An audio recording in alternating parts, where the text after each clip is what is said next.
Assalamualaikum warahmatullahi wabarakatuh. Bismillahirrahmanirrahim. Innal hamdalillah nahmaduhu wa nasta'inuhu wa nastahdihi wa nastaghfiruh wa na'udzu billahi min shururi anfusina wa sayyiati a'malina. May yahdihillahu fala mudilla lahu wa man yudlilhu fala hadiya lahu. Asyhadu an la ilaha illallah wahdahu la syarika lahu wa asyhadu anna sayyidana wa habibana Muhammadan abduhu wa rasuluh. Allahumma salli wa sallim wa barik ala sayyidina Muhammad wa ala alihi wa ashabihi wa man tabi'ahum bi ihsanin ila yaumiddin. Rabbi shrah li sadri wa yassir li amri wa hlul 'uqdatam min lisani yafqahu qawli. Allahumma arzuqna fahman nabiyyin وحفظ المرسلين وإلهام الملائكة المقربين واهدنا بهداية العارفين. اللهم رب يسر ولا تعسر فإن تيسير كل عسير عليك يسير. اللهم رب تمم بخير. أما بعد. Yang dimuliakan Tuan Nazir, seluruh hadirin kuasa masjid, tuan-tuan guru, pimpinan masyarakat, muslimin dan muslimat yang dirahmati Allah Subhanahu wa taala sekalian. Pertama sekali, marilah sama-sama kita merafakkan rasa syukur pada Allah Subhanahu wa taala kerana dengan limpah kurnia-Nya pada pagi ini kita dapat sama-sama berada di dalam rumah Allah bagi menunaikan solat subuh secara berjemaah, yang mana dalam hadis Nabi sallallahu alaihi wasallam yang diriwayatkan oleh Imam Ahmad, kata Nabi sallallahu alaihi wasallam, "Man shalla as-subha fi jama'ah fa huwa fi dhimmatillah," atau kama qala. Barang siapa yang salat subuh khususnya secara berjemaah, maka dia akan berada di bawah lindungan, naungan, penjagaan Allah Subhanahu wa taala. Ini kelebihannya. Ya, kita solat subuh ni, datang sembahyang subuh, bukan hanya sekadar ia memberikan kecerdasan kepada minda, tapi turut mendapatkan penjagaan daripada Allah. Yang penting niat kita ikhlas, niat kita betul. Bukan semata-mata datang solat subuh nak ambil kupon sembahyang Jumaat. Kupon sembahyang Jumaat penuh masjid, bila tak ada kupon kurang sikit. Jadi kena perbetulkan niat, insya-Allah. Baik, tuan-tuan yang dirahmati Allah Subhanahu wa taala, saya ni sebagai ganti. Dah kita iklan tadi, Ustaz Zaharuddin tak datang, wallahu alam, mungkin salah faham dan sebagainya tentang penjadualan. Sebab Ustaz Zaharuddin pun ganti kepada Ustaz Wan Abdul Halim. Ustaz Wan Abdul Halim tak boleh datang, ganti Ustaz Zaharuddin. Ustaz Zaharuddin pun mungkin silap faham berkaitan dengan jadual, maka yang kena gantinya saya lah. Jadi tuan-tuan yang dirahmati Allah, mohon maaf sekiranya penyampaian apa yang saya kongsikan ini tentu sahaja tidak sama dengan guru-guru yang menyampaikan. Yang mengganti tak sama dengan yang diganti. Jadi namun begitu, insya-Allah mudah-mudahan perkongsian kita yang ringkas pada pagi ini dapatlah sedikit sebanyak menyuntik semangat kita untuk kita sama-sama memperbaiki dan menggunakan masa yang masih berbaki di dalam Ramadan dan juga masa yang masih berbaki dalam sisa-sisa hidup kita ni, yang mana tuan-tuan yang dirahmati Allah, setiap daripada kita tidak pasti dan tidak tahu bilakah saat terakhir diri kita, bilakah kita akan dijemput oleh Allah Subhanahu wa taala. Ada orang yang mana dia sihat walafiat, mungkin selepas sahur sesak nafas meninggal. Ada orang yang mungkin ketika mana dia sedang solat, tengah solat mungkin elok tadi ambil wudu, elok tengah solat meninggal. Ada orang yang mungkin tengah tidur tak bangun-bangun lagi, isteri kejut tengok-tengok meninggal. Ada orang yang mungkin keluar berjalan, ya, naik kereta tiba-tiba aksiden meninggal. Maknanya bermacam-macam cara, bermacam-macam keadaan, yang mana setiap daripada manusia ni tidak tahu bilakah dia akan meninggal, bilakah dia akan bertemu dengan Allah Subhanahu wa taala. Kalau kita lihat, ini merupakan rahsia Allah yang mana terkadang ataupun boleh kita kategorikan sebagai satu nikmat. Allah Subhanahu wa taala tidak khabarkan kepada kita bilakah saat akhir usia kita. Tidak ada seorang pun yang tahu. Dia pakar perubatan yang macam mana pun hebat ilmu dia, tidak ada seorang pun yang mampu memberikan tarikh dan waktu yang tepat bilakah dia akan pergi bertemu dengan Allah. Tidak ada. Sebab apa? Sebab ini boleh kita sebutkan sebagai nikmat. Cuba tuan-tuan bayangkan, ya, cuba tuan-tuan bayangkan, setiap daripada kita ni ada tarikh expirednya dan benda itu tercatat pada tubuh badan kita. Macam makanan, ya, kita beli sos tomato, kita beli roti, kita beli apa-apa makanan, dia akan ada tarikh expired yang dilabelkan di bungkusan tersebut. Cuba bayangkan diri kita ni, setiap daripada kita ni buka tangan ada tarikh mati, duduk jalan, bilakah saat kita. Agak-agak macam mana dalam hidup kita ni tuan-tuan. Kita ni nak berfoya-foya, nak berjalan, nak makan sedap-sedap, nak berkeluarga. Adakah kita akan memikirkan yang demikian, ataupun kita ni akan sentiasa bersedih, dalam keadaan sedih, dalam keadaan duk teringat, aku ni nak mati dah, tinggal lagi 3 bulan, tinggal lagi 3 minggu, tinggal lagi 3 hari. Jadi tuan-tuan yang dirahmati Allah, ini rahsia yang Allah Subhanahu wa taala sembunyikan daripada pengetahuan manusia. Manusia tidak tahu. Kita boleh jangkakan, oh kalau macam ni biasanya 3 bulan, oh biasanya yang ni 3 tahun, oh kalau pesakitnya macam ni biasanya kita jangka dalam 5-6 tahun sahaja usia dia. Itu jangkaan. Tapi kadang-kadang lebih, kadang-kadang tak sampai. Jadi tuan-tuan yang dirahmati Allah, ini rahsia Allah yang Allah Subhanahu wa taala sembunyikan daripada manusia. Sebab tu tuan-tuan yang dirahmati Allah, dalam hidup kita ni terkadang ada benda yang baik kita tidak tahu. Ada benda yang baik kita tidak tahu. Tak payah cari untuk tahu, sebab dia akan menyusahkan diri kita. Ya, kadang-kadang suami isteri ni menikah lama dah, 10 tahun, 15 tahun, 20 tahun, 30 tahun. Nikah elok dah, anak ramai, berjaya semua. Tapi kadang-kadang dia main nakal nak tanya. Kan isteri tanya suami, "Bang, sebelum abang kahwin dengan saya dulu, abang ada girlfriend berapa orang?" Nak kena tahu tak? Tak payah tahu. Itu kisah lama, cerita lama. Dah tak apalah bang, kita kan dah 30 tahun kahwin. Saya pun dah kenal dah abang ni. Kentut abang bau macam mana pun saya tahu dah. Maknanya kenal sungguh. Abang berdehennya sampailah kopi.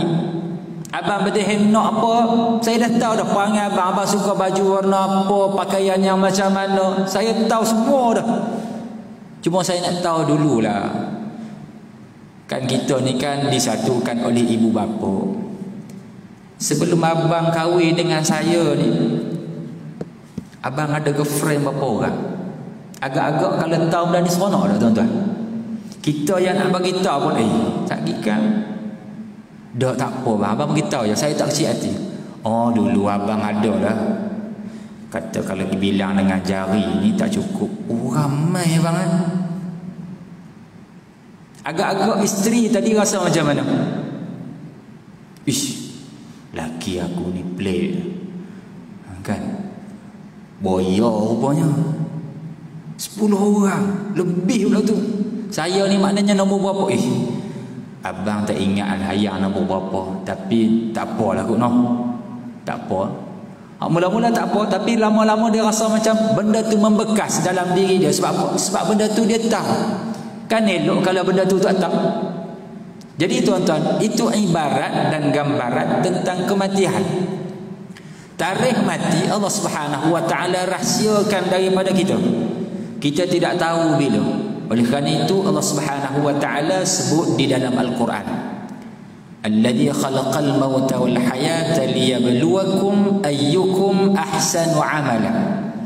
Allah Subhanahu wa taala jadikan kematian dan Allah taala jadikan kehidupan liyabluwakum, untuk menguji kamu.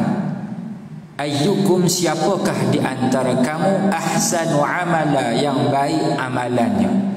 Bagaimanakah dia berhadapan dengan kehidupan yang diberikan oleh Allah Subhanahu wa taala kepada dia? Dia ambil peluang yang macam mana? Adakah dia perbanyakkan amal ibadah, ataupun dia meneruskan kehidupan dia yang dia tidak tahu bilakah tarikh mati dia dengan benda yang sia-sia. Jadi tuan-tuan yang dirahmati Allah Subhanahu wa taala, lantaran daripada kita ni, kita telah tahu bahawa tidak ada seorang pun yang kekal. Tidak ada seorang pun yang akan duduk selama-lamanya di atas muka bumi ni. Zaman sekarang ni pun yang paling berusia, kalau kita tengok 120 tahun, 125 tahun, panjang dah tu. Cuba tuan-tuan tengok pada umur masing-masing. Kita ni ada yang 70, 80, saya rasa macam tak ada 80, ke ada 80. 70-an mungkin ada, 60-an, 50-an, 40-an, 30-an mungkin ada. Cuba tuan-tuan tengok pada umur masing-masing. Kita rasa lama ke ataupun macam pendek, macam sekejap je umur kita. Tengok 40 tahun, 50 tahun, rasa macam sekejap je. Teringat lagi cerita-cerita lama. Cerita-cerita waktu kita kecil, waktu kita belajar, waktu kita mula alam perkahwinan, cari kerja, sampailah sekarang masih terbayang-bayang lagi. Maknanya pendek baru. Qala kam labistum fil ardi adada sinin.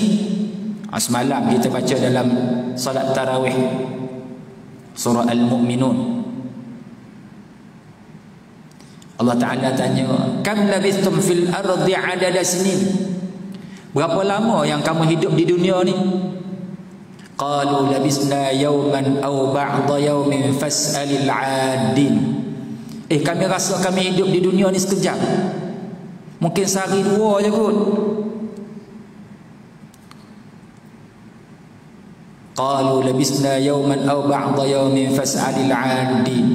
Qala in labistum illa qalila law annakum kuntum ta'lamun. Kamu hidup dulu memang sekejap lah, sekejap. Law kuntum ta'lamun, kalau kamu tahu. Afa hasibtum annama khalaqnakum abasa wa annakum ilaina la turja'un. Adakah kamu menyangka bahawa kami jadikan kamu ni sia-sia, main-main, dan kamu tidak akan dikembalikan kepada kami? Ini persoalan tuan-tuan. Allah Subhanahu wa taala akan tanya manusia di hari kiamat nanti. Tuan-tuan yang dirahmati Allah Subhanahu wa taala. Jadi kalau kita tengok kepada usia kita ni pendek, sekejap. Alhamdulillah tuan-tuan masih mampu untuk solat subuh secara berjemaah pada pagi ini. Kita semua boleh sembahyang subuh. Tapi berapa lama lagi tuan-tuan? Sekarang ambil usia kita, cuba darab 2, dapat berapa? Agak-agak sampai ke tak? Kalau 60 darab 2, 120 tahun. Sampai tak? Tak sampai. Maknanya macam mana? Maknanya tak lama. Kalau 60 tahun tuan-tuan rasa tempoh ni sekejap, maknanya kalau nak sampai lagi 60 tahun yang akan datang pun sekejap. Kalau 30 tahun darab lagi 2, 60 tahun, rasa macam tak berapa nak sampai dah kot. Kalau tengok sekejap-sekejap tu. Kalau 70 nak darab 2 macam tak gamak sangat. 140 tahun hak 70 tahun ni macam-macam dengan gautnya, sakit pinggangnya, pening kepalanya. Kalau rasa 70 tahun lagi rasa macam mana tuan-tuan? Nak berjalan pun heret kaki tak boleh dah. Duduk atas kaki rasa-rasa seronok dah macam tu. Tak seronok dah. Tak sedap dah tuan-tuan. Oleh kerana itu tuan-tuan yang dirahmati Allah Subhanahu wa taala, bila mana kita tahu tuan-tuan, kita akan berakhir usia kita ni, ya, akan berakhir usia kita ni dengan kematian, maka kita perlukan kepada persiapan dan persediaan untuk menghadapi saat tersebut, waktu tersebut. Ulama menyebutkan, kalau tak silap saya Syekh Mutawalli Sya'rawi menyebutkan di dalam kitab dia, kitab Al-Maut, dia kata unzur kulla syai'in tuhibbu an ya'tiyaka al-maut wa anta 'alayhi fa'alzimhu. Dia kata perhatikan, tengok, cari kulla syai', setiap perkara, setiap keadaan, setiap perbuatan yang kamu suka kematian datang kepada kamu pada saat tersebut, pada waktu tersebut. Dalam kamu melakukan perkara tersebut, fa'alzimhu, maka lazimilah perbuatan itu. Lazimilah perbuatan itu. Contoh, kita tengok orang apa dia tuan-tuan? Kita tengok orang mati dalam solat. Untungnya dia mati dalam solat. Saya pernah dengar cerita orang mati dalam keadaan tahajud. Ya, dalam keadaan tahajud, datang tahajud, qiyam dalam bulan Ramadan. Berdiri itu tiba-tiba jatuh tersungkur meninggal. Agak-agak kemuliaan yang macam tu Allah Ta'ala nak bagi kepada siapa tuan-tuan? Allah Ta'ala nak bagi tentulah kepada orang yang sentiasa melazimi salat malam. Kita mendengar orang yang mati ketika mana baca Al-Quran. Allah, beruntungnya dia. Kenapa beruntung? Sebab dia melazimi dan dia sentiasa minta dengan Allah Subhanahu wa Ta'ala. Kita seronok tengok orang mati di bumi Madinah, bumi Madinatul Munawwarah.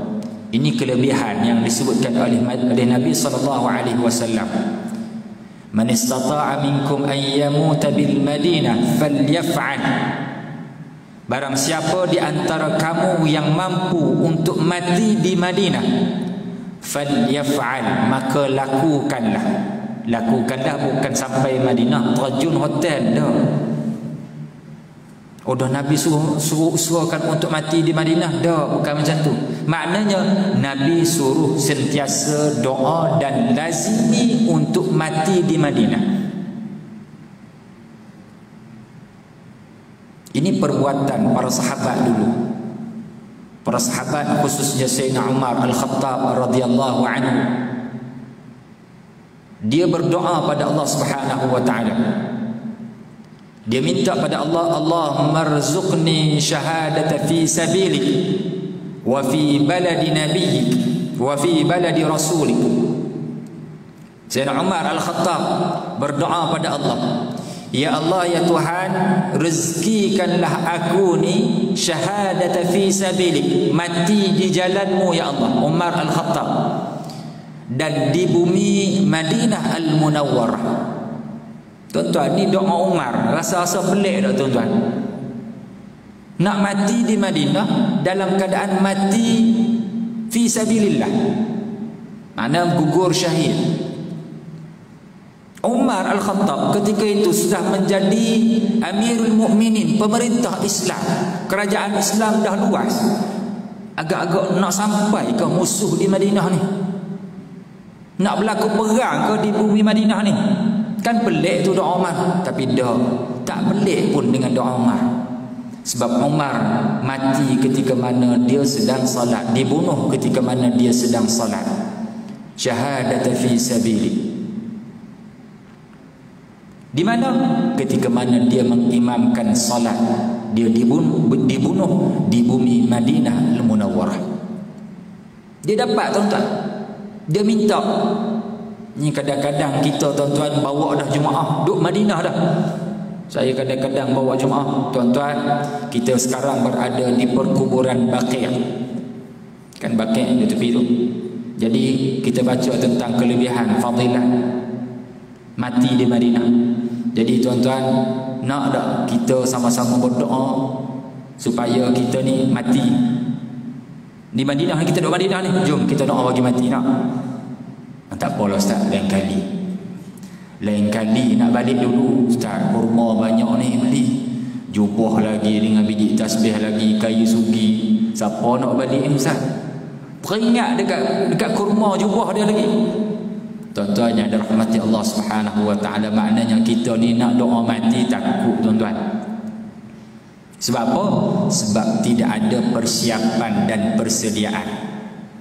Orang ni kalau dia buat persiapan dan persediaan, dia tak gentar, dia tak takut. Hak jenis gentar ni sebab apa? Hak takut ni sebab apa? Sebab tidak ada persiapan. Ya, masuk dalam dewan periksa, baca apa pun tak. Nak rasa macam mana? Berpeluh ya Allah, dia mula tengok kawan kiri kanan atas bawah. Kan, garu kepala. Sebab apa? Baca apa pun tak. Tapi kalau orang masuk dengan ada persiapan dan persediaan, yang walaupun mungkin sedikit saja, insya-Allah dia akan ada sedikit ketenangan. Kalau orang banyak lagi tenang. Semua benda dia baca. Yang kata kena baca, yang kata kena study, semua dia baca dan dia faham serta ingat. Insya-Allah dia akan tenang. Maka begitulah juga dengan kematian. Kita ni waktu untuk kita study. Hidup di dunia ni untuk kita belajar. Ibarat kata macam tu. Bila mana mati, itulah tempoh ataupun tarikh exam kita. Mula-mula sekali masuk dalam kubur, malaikat tanya dulu. Malaikat tanya dulu, "Man rabbuka wa ma dinuka wa ma qiblatuka ma imamuka wa man ikhwanuka?" فقل لهما بلسان فصيح واعتقاد صحيح الله ربي ومحمد النبي والكعبة قبلتي والقرآن إمامي والمسلمون والمؤمنون إخواني. Kan orang Islam, orang mukmin, semua itu kawan-kawan aku, teman-teman aku. Yang jawab ni siapa? Yang jawab ni amalan kita.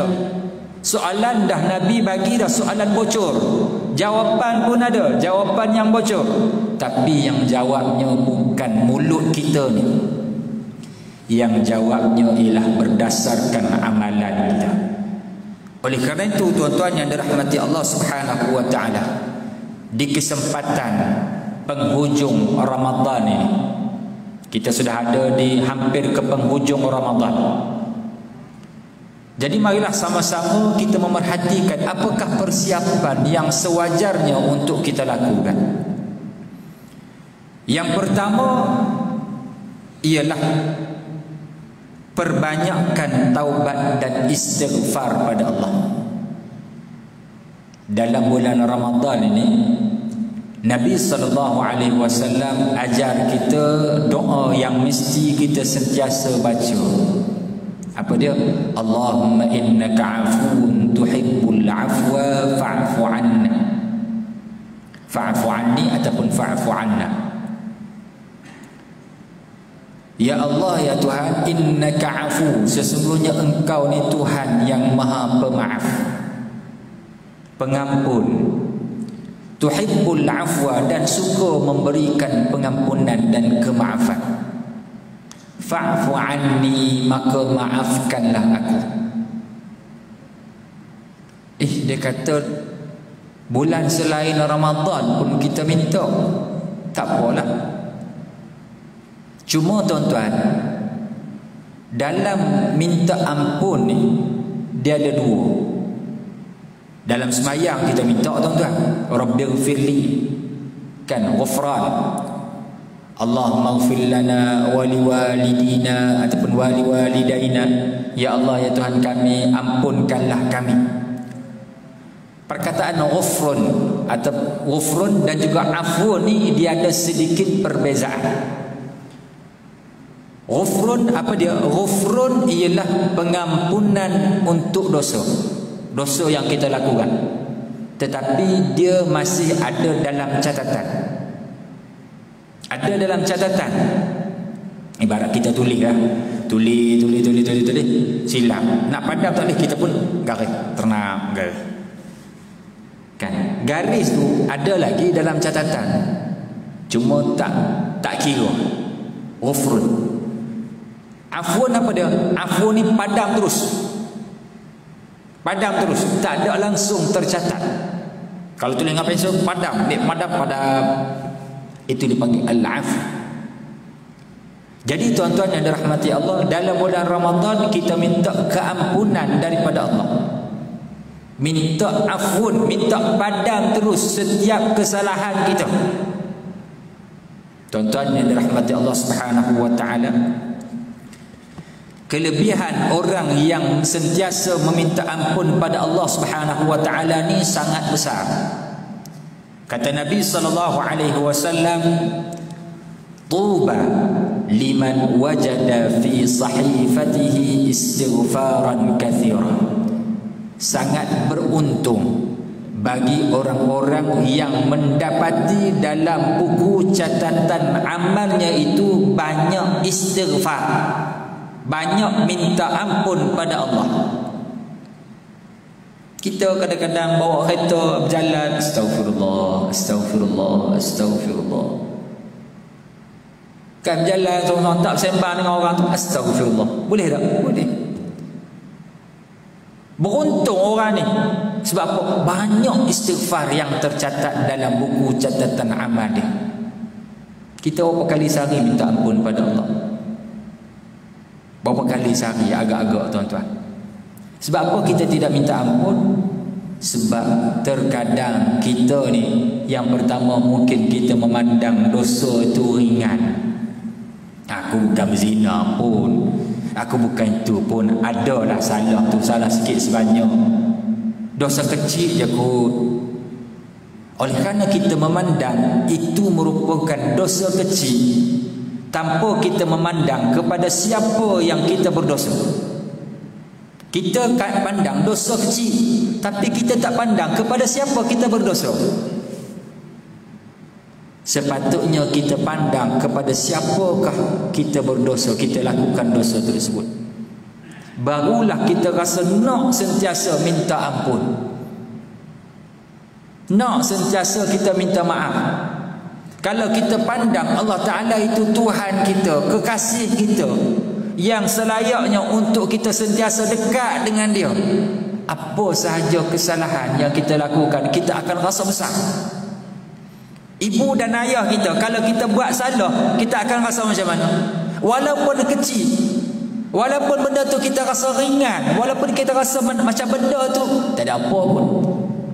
Ibu dan ayah kita bagi banyak ni, tiba-tiba kita macam tarik muka sikit, kita rasa macam kita rasa macam galat, rasa macam tak sesuai, rasa macam bersalah sangat-sangat. Sebab apa? Sebab dengan orang yang kita sayang, dengan orang yang kita dekat, yang cuba kita tarik kasih sayang dia kepada kita, maka kita akan sentiasa rasa bersalah, yang walaupun perbuatan itu kecil. Tapi kalau orang tu jauh dengan kita, tak kenal pun, bergaduh jauh, tak apa, tak ada masalah pun. Tuan-tuan yang dirahmati Allah Subhanahu wa taala, maka bayangannya macam tu. Kita dengan Allah ni, biar kita ni sentiasa rasa walaupun kecil, tengok pada benda yang maksiat, menuturkan benda-benda yang tidak selayaknya. Tuan-tuan yang dirahmati Allah, cepat-cepat minta ampun pada Allah. Oleh kerana itu, tuan-tuan yang dirahmati Allah Subhanahu wa taala, jangan pandang dosa ini sebelah mata. Ya, sentiasa minta ampun. Lazimi mulut kita dengan istighfar. Nabi SAW minta ampun 70 kali. 70 tu bukan bermakna kena bilang 70 dah. Dia dalam bahasa Arab ni tuan-tuan, 70 itu angka bagi nak nampak banyak. Berapa? 70. Yang orang Arab macam kita lah, berapa? 100 ya. Banyaklah. Maknanya kita nak bayang kata banyak. 70 tu maknanya bukan kata 70. Nabi bilang sekali, aku minta ampun hari ni sekali, 2 kali, 3 kali. Dah. Maknanya lazim, sentiasa minta ampun pada Allah Subhanahu wa taala. Itu yang pertama, persiapan kita. Yang kedua, tuan-tuan yang dirahmati Allah Subhanahu wa taala, betulkan solat kita dan cuba untuk khusyuk. Perbetulkan solat kita. Solat ni yang utama lah, benda yang harian kita buat. Puasa bukan harian, zakat bukan harian, baca Quran pun mungkin tidak semua setiap waktu, tidak. Yang selalu kita buat, yang pasti kita buat solat. Maka perbetulkan solat kita, sebab solat itu merupakan perhubungan kita dengan Allah. Kita sembahyang berjemaah, okey, alhamdulillah, boleh sembahyang elok, ya, betul. Sebab apa? Sebab ikut imam. Tapi bila mana sembahyang sendiri, sembahyang sunat, maka dia tinggal habis. Lebih-lebih lagi tentang tamakninah. Tamakninah ni tolong tengok sangat-sangat kita bermazhab Syafi'i. Bila mana kita bermazhab Syafi'i, tamakninah ni rukun. Maknanya tidak mesti lakukan perbuatan tersebut, rukun tersebut, dia ada tamakninah. Tamakninah maknanya kita berhenti tanpa melakukan apa-apa perbuatan dan tak gerak. I'tidal, sami'allahu liman hamidah, yang ni selalu dia di antara i'tidal dan juga duduk antara dua sujud. Yang ni kadang-kadang tak sempat tamakninah. Kita bukan mazhab Hanafi. Mazhab Hanafi dia tidak ada tamakninah. Sebab tu kita tengok kadang-kadang orang Arab, setengah-setengah orang Arab, bukan semua, ya, mereka ni i'tidal tak sempat nak betul elok lagi. Rukuk dah, sujud dah, duduk antara dua sujud pun sama, angkat kepala, pum, sujud lagi. Sebab apa? Mereka tidak ada tamakninah. Kita yang bermazhab Syafi'i ada tamakninah. Bila mana ada tamakninah, perhati betul-betul. Sami'allahu liman hamidah, berdiri tegak dulu, tamakninah kadar subhanallah. Sami'allahu liman hamidah, tegak betul, baru turun sujud. Ni dah tangan tak bergerak lagi, turun dah, Sami'allahu liman hamidah, tak ada elok lagi letak tangan, pun turun sujud. Ada tamakninah tak? Tak ada tamakninah. Maka perbetulkanlah solat kita.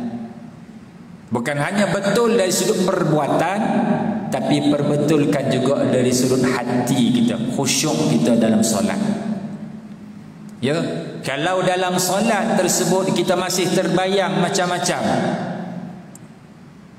kalau dalam solat tersebut masih kita duk teringat kuih di dapur, masih duk teringat kunci duk mana, kadang-kadang dalam solat ni dia bayang macam-macam, barang hilang pun jumpa, duk cari tadi tak jumpa, masuk takbir sembahyang je teringat terus, simpan tadi.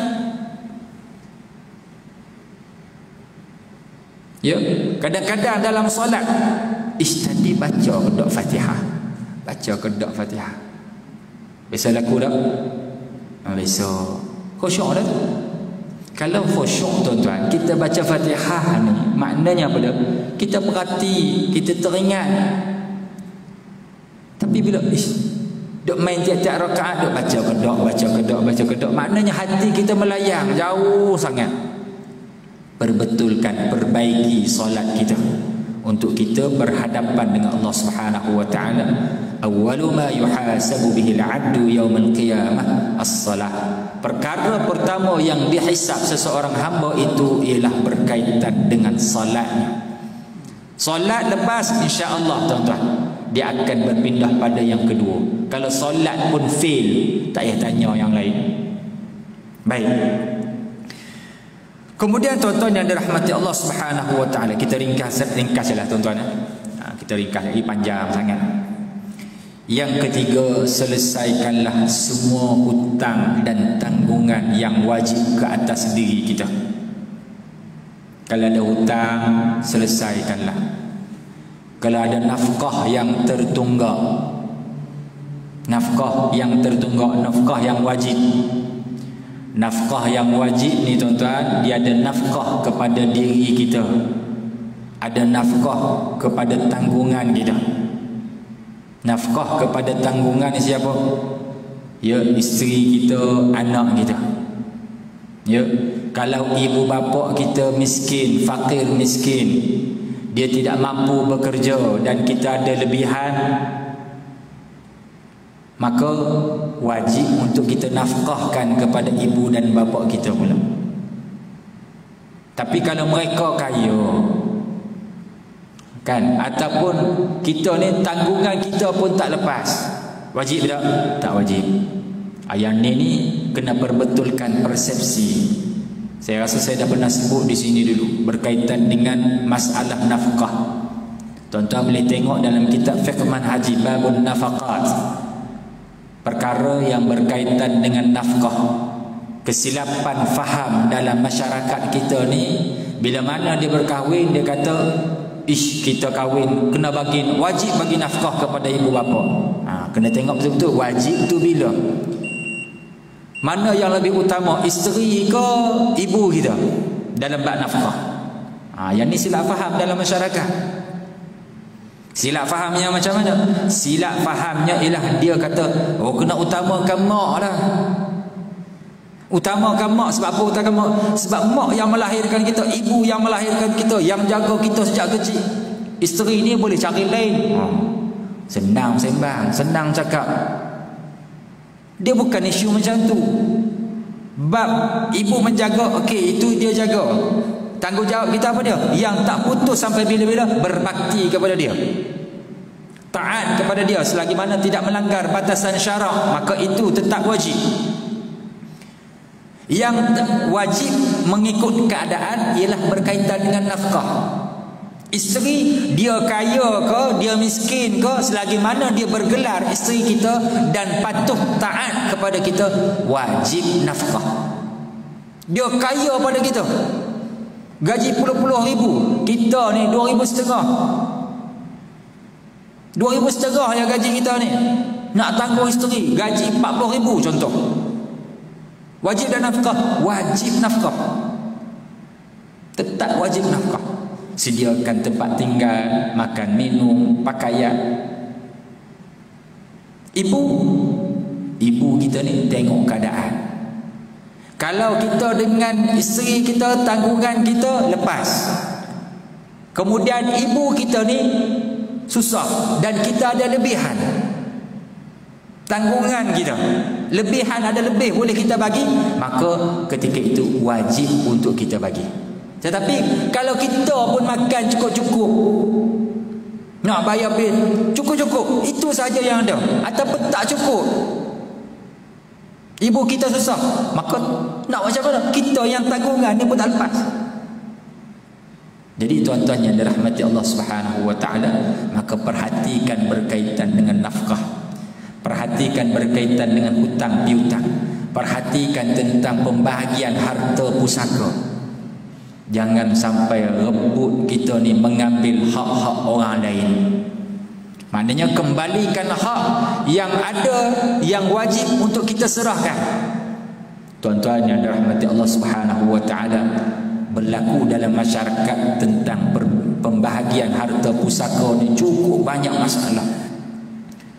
Waktu ibu dan ayah masih hidup, alhamdulillah baik je. Tapi meninggal je tuan-tuan, bergaduh adik-beradik.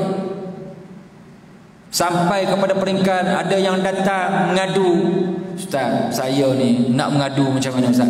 Saya bagi macam ni, saya nak bagi ikut faraid.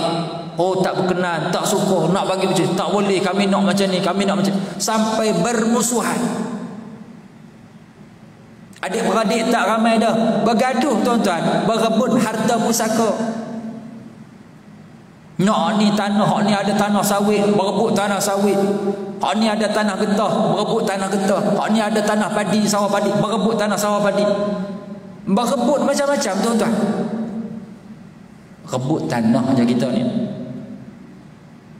Kita mati tuan-tuan, agak-agak tuan-tuan, mati nanti, tanam tanah kita ke tanam tanah perkuburan Islam? Tanah tepi rumah pun anak kita tak mau dah. Ni jenazah ayah baru meninggal, kita tanam tepi rumah. Jangan berantu. Berantu tuan-tuan, waktu mati berantu, waktu hidup tak pun. Mati takut berkubur tepi rumah. Taklah juga tanah perkuburan Islam yang kita waktu hidup rebut dengan adik-beradik sampai bergaduh masa muka.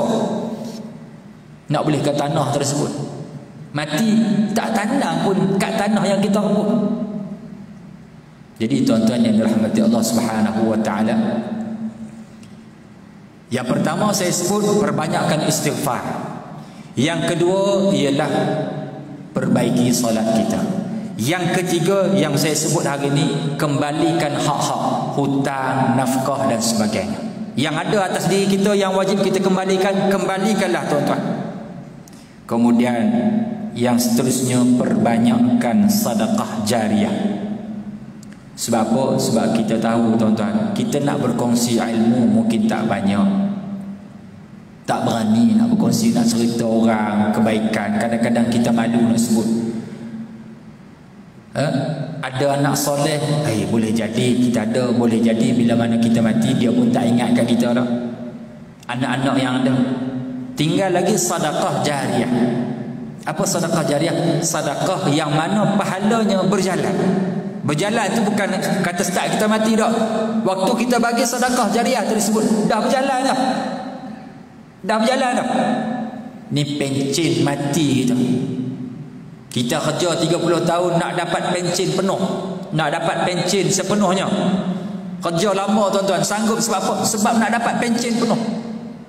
Tak mau separuh. Kan nak penuh, maka kita sanggup bekerja. Maka begitulah juga kita kena cari pencen mati kita. Pencen mati kita apa dah? Sedekah jariah.